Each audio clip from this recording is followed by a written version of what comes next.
is a political implication to our views about these subjects. It says what has provoked some of this dispute within evangelicalism.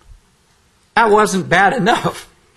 My third sin, so to speak, was, well, to share in a public interview with a well-known radio journalist by the name of Terry Gross, who has a program called Fresh Air, and you can go to www.National Public Radio, click Fresh Air, and you can hear about it. But my other sin, in addition to supporting climate change, was to say that I believe the third defining issue that will divide evangelicals in the coming century is that of our response to nuclear weaponry. Conservative evangelicals such as James Dobson and Jerry Falwell and Pat Robertson and all, they said, you should be concerned about abortion, Richard, not nuclear weaponry. And I was at a recent meeting in Paris, and I will be back there again for the second meeting of Global Zero, which is the movement for the elimination of nuclear weapons. I met with Jimmy Carter, who will be back in Paris in a few weeks. And Jimmy Carter said, Richard, don't back down. You see, don't step back. These issues, first of all, the environment, second of all, religion and science, and third, the proliferation of nuclear weapons. These are the defining issues for American evangelicals, and that was Jimmy Carter. See, what Jimmy Carter, former President Carter, what former defense secretaries such as William Perry, who served Bill Clinton, George Shultz, who served Ronald Reagan, you see, each of these former secretaries of state are saying is that the old policy of mutual assured destruction doesn't work in a world where terrorists may gain access to nuclear weapons. If a policy of MAD, or mutually assured destruction, doesn't work where you have non-state actors who are more than willing to die for their cause, and do regularly, you see, in Afghanistan and Iraq, if you have that kind of world, then the idea of MAD as a moral rationale for the perpetual possession of nuclear weapons doesn't work anymore. Now, my critics try to accuse me of being a liberal. Not possible. In 1983, I had worked for the Association of Evangelicals just 3 years. Invite the President of the United States to speak to us, it would be the first time ever that would have happened. He said what President Reagan should deliver is a speech on the whole debate that was occurring at that time on the placement of cruise missiles in Western Europe and the whole arms debate, indeed the whole Cold War question of the United States versus the Soviet Union. I says, we should invite the President of the United States to address the evangelicals on this question and make a case, a moral case, why the West should win this battle. That's what I wrote in a letter to President Reagan. The speech became by President Reagan on the date of March 6, 1983, his famous Evil Empire speech. And the Soviet Union dissolved. Been at the front lines of that great debate, older evangelicals want to continue it. And despite, you see, the dissolving of the Soviet Union, you see, despite, you see, the rationale for possessing nuclear weapons to be entirely void, despite, you see, those changes that are needed in thinking, perception, and behavior, older evangelicals persist on holding to those ideas. That's where we find ourselves today. In America, a huge divide, a huge dispute. I could tell you it's not really just about the environment. It's not just about, you see, religion and science and that dispute. It's not just about nuclear weaponry. It's about a whole lot of other things too. Okay, so I'll explain that, first of all, that we need to have a new vision. And a new vision is required to think and see more clearly about the future. I tell this story. A man and a wife are driving down the road. They're both quite elderly. And turns to his wife and he says, you know, it's getting a little harder these days. He says, my eyes aren't very good. My vision isn't very clear. He says, my hands are shaking. My hand-eye coordination is bad. He says, but thank God, he says, I can still drive. So let me just say this. What is happening in our country that has huge implications for the rest of the world is the vision thing. Distinguish between the two Bushes. The first Bush, George Herbert Walker Bush, Bush 41. We call him Bush 41. The second, George W. Bush, George W. Bush, we call 43. So we have 41 and 43. 41 got into trouble fundamentally over what it was called the vision thing. What was his vision for the future? Ultimately, the first Bush lost to Bill Clinton in his presidential race over the vision thing. The race for the future, I'm saying the older evangelicals are going to lose as well against the younger evangelicals because they don't have a vision for the future. Dr. Morey did a wonderful job of explaining very briefly to you the evangelical history. But what you additionally need to understand is that North American evangelicalism began in reaction. He said American evangelicals reacted against 19th century biblical criticism and biology, removing themselves from denominations and other Christian bodies that were less alarmed by such developments. Acting against perceived liberalism in the realm of political involvement, fundamentalists separated themselves from the social gospel so decisively that they removed almost any hint of social dynamism from the biblical gospel. In the middle of the last century, neo-evangelicals, as they were called in that time, such as Harold Ockenga, the first president of the association, a pastor of Park Street Church in Boston, Massachusetts, and Carl Henry, the editor of Christianity Today magazine, who I knew when he was alive. He died at 90 just a couple of years ago. They tried to nudge fundamentalists into a more socially aware direction. The movement has retained an ongoing vulnerability to its reactionary impulse. If you are living here in Japan and you're wondering what's going on, let me simply put it this way. American evangelicalism is in huge trouble, not because it's financially or morally or theologically bankrupt. It's in trouble because it faces this huge, significant cultural and generational shift.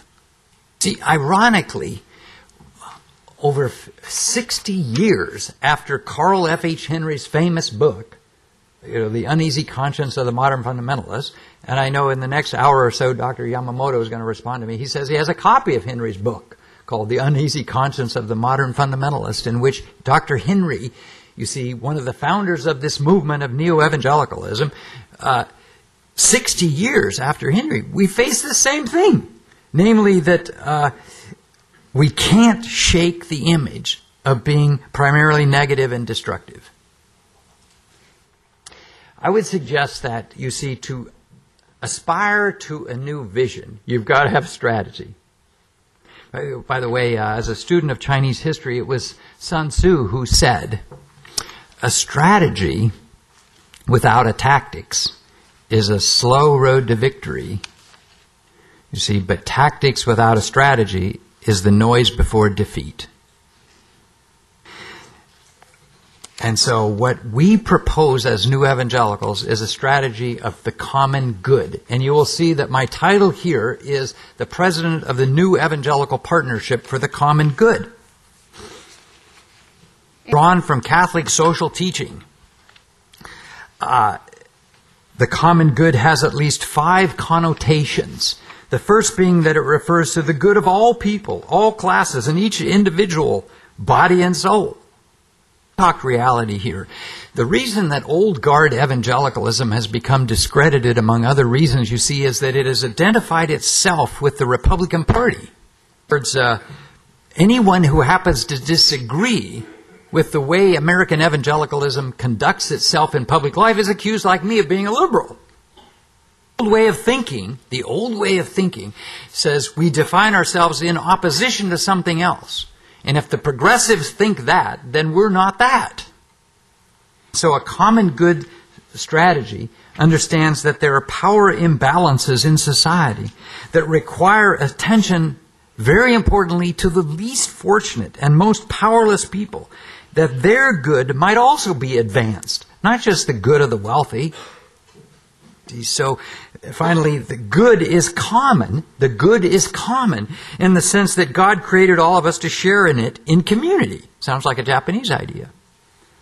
I had lunch today with a pastor of a church, local church here, And we were discussing what distinguishes Japanese culture from American culture. And what we had decided, you see, that is it's this Japanese concept of community that distinguishes itself over against American individualism. Anasori and I were discussing this over lunch, and we decided that, you see, he, a younger Japanese, who is himself an evangelical Christian, likewise can contribute, you see, concepts of the common good and community to those of us who are evangelicals in America who have opted, you see, for a high kind of individualism. Common good strategy, I think, is, you see, it's not just about what's good for evangelicals, it's about what's good for all citizens.